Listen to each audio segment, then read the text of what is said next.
Left of the box.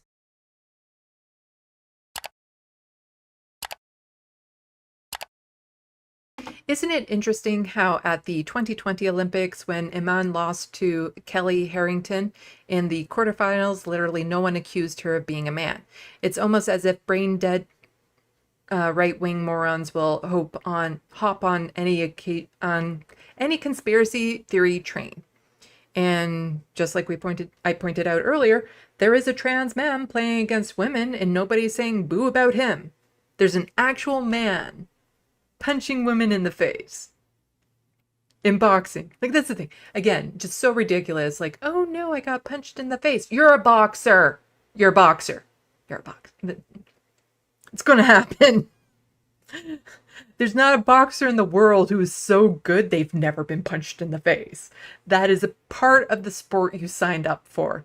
It's kind of like when a cop gets scared at a situation and has to put themselves in harm's way to protect people.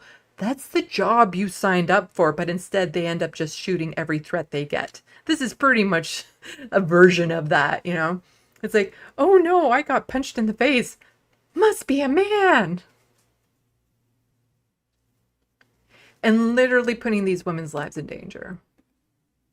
But here, all four of these women have beat a man. No one complained and said it's a man and shouldn't box then. And I also want to point out there is one trans boxer at the Olympics, but it's not a trans woman. There are none good enough to have qualified. It's a trans man called Hergy. That doesn't fit the biggest narratives, so they'll ignore it and lie instead. Here's another qualm I have with all these arguments that are going on. Right here. There are none good enough to have qualified. Look at all these women who have also beat her. See, she lost. She lost against other women. Pointing out her failures to validate her gender, to me, is disgusting.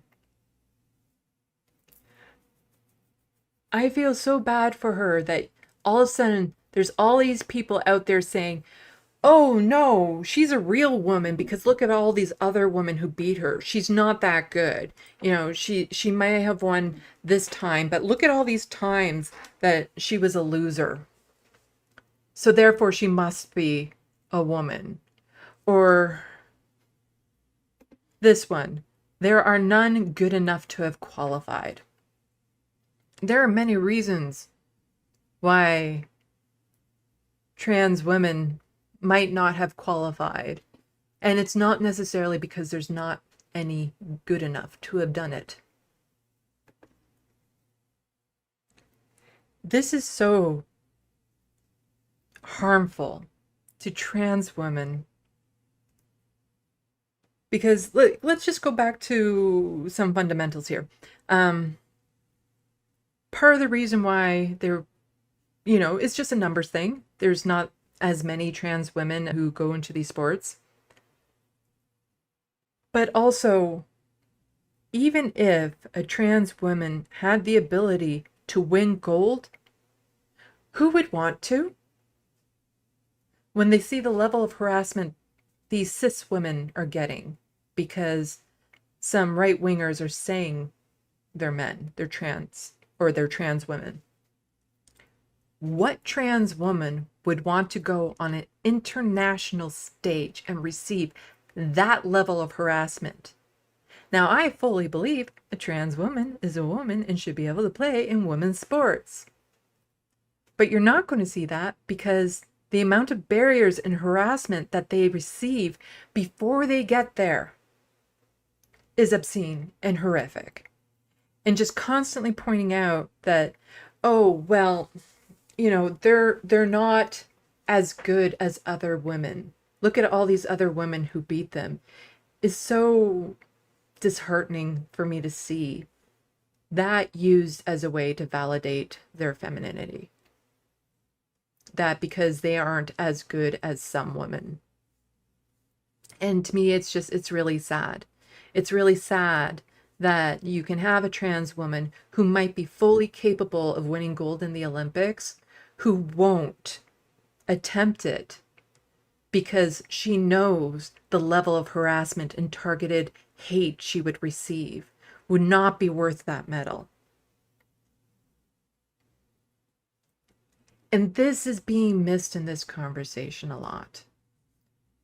That, there's a lot of people coming to the defense of these women because they pass these gender tests. They qualified to play as a woman. So therefore, if we're going to be gender critical, we'll agree with this, and they're definitely women. But a lot of those people wouldn't necessarily come to the defense of a trans woman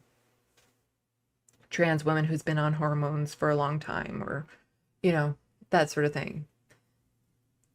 And, I just feel everyone should be able to live their lives authentically and be able to do the things that they enjoy without having to worry about this level of hate being directed towards them for simply existing as who they are.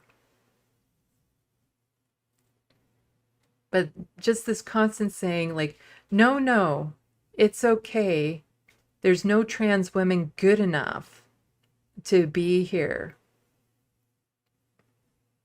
Or look at all the women who's beat these other women you think are men.